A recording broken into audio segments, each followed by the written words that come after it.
নমস্কার, আমি Soumyajit Bhattacharya wellness hive থেকে বলছি। ওয়েলনেস হাইভ হলো একটা প্যাথোলজিক্যাল অ্যান্ড রেডিওলজিক্যাল সেন্টার, যেখানে আমরা প্যাথোলজিক্যাল টেস্ট সেন্টারে বা আপনার বাড়িতে ব্লাড স্যাম্পল কালেক্ট করে আমরা সঠিক রিপোর্ট দিয়ে থাকি। আমি আজকে আপনাদের ব্লাড সুগার নিয়ে বলছি।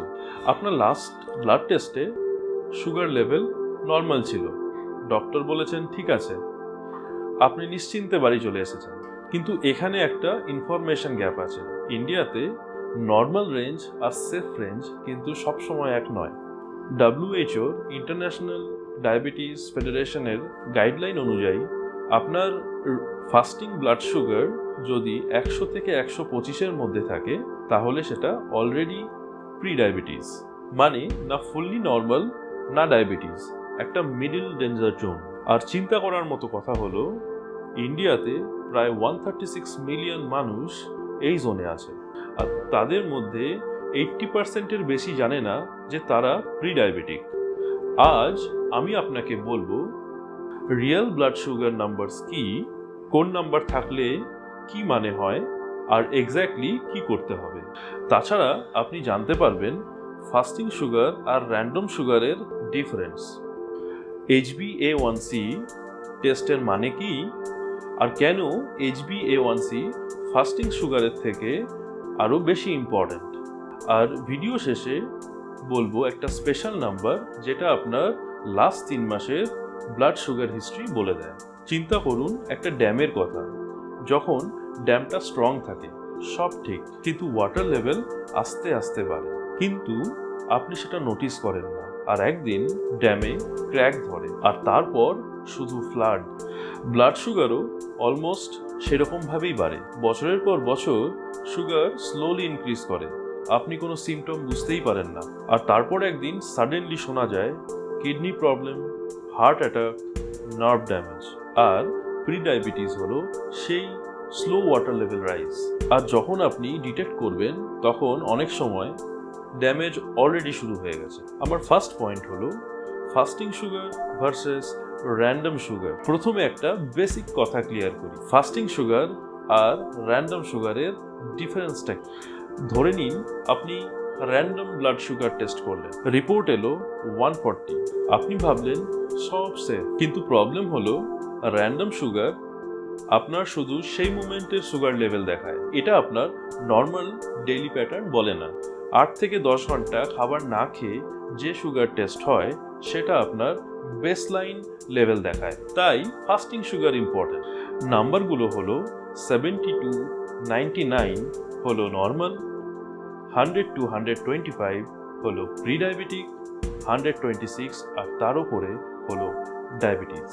কিন্তু এখানেও একটা আরো ইম্পর্টেন্ট টেস্ট আছে, যেটা হলো HbA1c। এটা একটা টেস্ট যেটা লাস্ট 3 মাসের অ্যাভারেজ ব্লাড সুগার লেভেল বলে দেয়। ফাস্টিং লাগে না, একটা সিম্পল ব্লাড টেস্ট। আর এই একটা নাম্বারে লাস্ট 90 ডেজের সুগার হিস্ট্রি ধরা পড়ে। কিন্তু একটা প্রশ্ন আছে, যদি কোনো সিমটম না থাকে তাহলেও কি এই টেস্ট করতে হবে, সেটা নেক্সটে বলছি। কিন্তু প্রি ডায়াবেটিসে প্রায় কোনো সিমটমস থাকে না, আপনি নর্মাল ফিল করবেন, কিন্তু বডির ভেতরে সাইলেন্ট ড্যামেজ চলতে থাকে।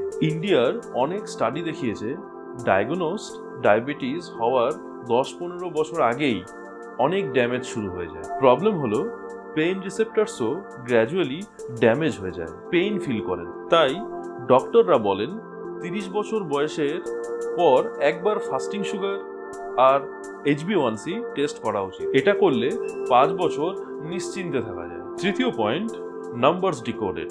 রিপোর্টে যে নাম্বারগুলো থাকে সেগুলো আপনি কিভাবে বুঝবেন। HbA1c below 5.7% normal, 5.7 to 6.4% prediabetes, 6.5%-এর ওপরে ডায়াবেটিস।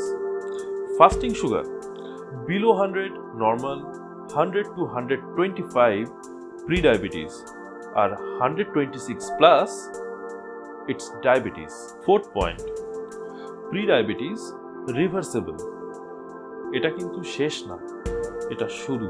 অনেকেই প্রি ডায়াবেটিস শুনে ভাবেন সব শেষ, এবার লাইফে সব চেঞ্জ হয়ে যাবে। কিন্তু গুড নিউজ হলো prediabetes completely reversible lifestyle change দিয়ে। রিসার্চ দেখিয়েছে উইকলি 150 মিনিটস ওয়াক আর 5 to 7% ওয়েট লস করলে 58% মানুষের ডায়াবেটিস ডেভেলপ হয় না। কিন্তু একটা কথা মনে রাখবেন, এই উইন্ডোটা ছোট। যদি 3 থেকে 5 বছর প্রিডায়াবেটিস ইগনোর করেন তাহলে ডায়াবেটিস কনফার্ম। আপনি কি জানেন আপনার ব্লাড সুগার নাম্বার? যদি না জানেন তাহলে এই 3টে টেস্ট করুন। 1 ফাস্টিং সুগার, 2 পিপি যেটা খাবার ঠিক 2 ঘন্টা পর, 3 HbA1c। আর এই টেস্টগুলো করতে হলে আপনি আসুন যাদবপুরে ওয়েলনেস হাইওয়ে। আর এছাড়া যদি আপনি যাদবপুরের কাছাকাছি থাকেন তাহলে ওয়েলনেস হাইওয়ে এসে এই 3টে টেস্ট একসাথে করতে পারেন। রিপোর্টের সাথে ডক্টর কনসালটেশন নো অ্যাভেলেবল, যেখানে আপনি ক্লিয়ারলি বুঝবেন আপনার নাম্বার কোথায় আছে আর কি অ্যাকশন নিতে হবে। কিন্তু যদি আপনার বাবা মায়ের বয়স 55-এর উপরে হয় তাহলে শুধু ব্লাড সুগার টেস্ট এনাফ না, তাদের জন্য ফুল এল্ডারলি হেলথ চেক আপ দরকার। কারণ সেখানে একসাথে চেক করতে হয় হার্ট, কিডনি আর বোন হেলথ। আমি পরের ভিডিওতে বলেছি এল্ডারলিদের জন্যে কোন 5টা টেস্ট করা খুব ইম্পর্ট্যান্ট, কিন্তু অনেক সময় ডক্টরস প্রথমে বলেন না। সেটা জানতে হলে পরের ভিডিওটা এখনই দেখে নিন।